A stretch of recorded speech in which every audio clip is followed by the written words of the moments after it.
Around IT in 256 seconds by Tomasz Nurkiewicz. Episode 36.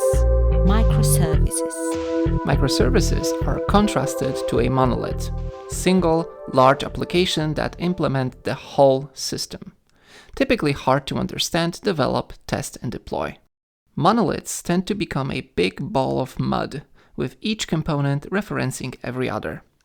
The idea behind microservices is to split your complex system into multiple independent applications, small and agile. They communicate with each other via APIs but are otherwise highly decoupled.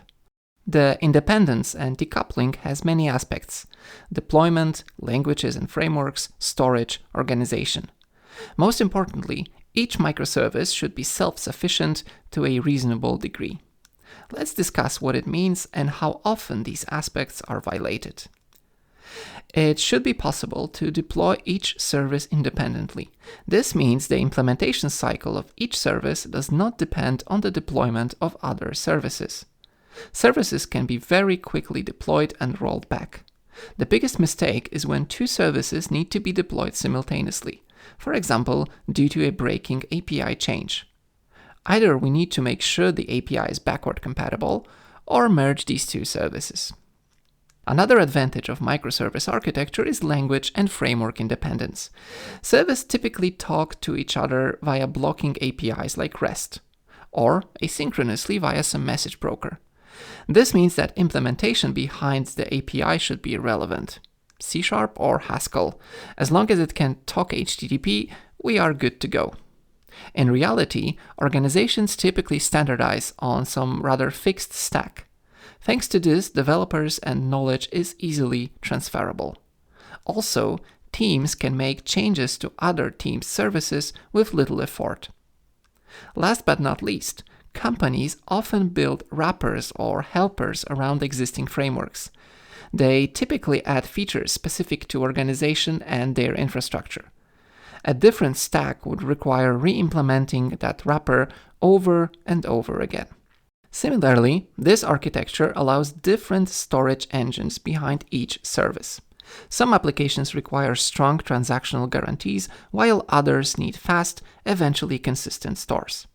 In practice, the cost of supporting dozens of entirely different DB engines is very high. On the other hand, sometimes two distinct services use the same database. This is probably the biggest anti-pattern. Often, it happens after extracting a service from a monolith. Two services are reading and writing each other's data. Services should only talk through APIs, synchronous or asynchronous. Common database is a hidden, tight coupling and unobvious dependency. Another angle of independence is being able to develop service separately. A service can be maintained and deployed without interrupting the work of other teams. This is a striking occurrence of Conway's law.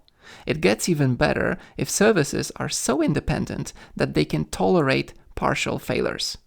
If a service is useless without another service, they'd better be merged as they provide no isolation.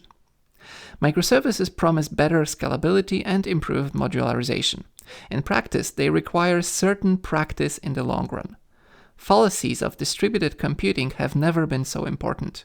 Troubleshooting issues requires extensive monitoring, logging, and tracing infrastructure.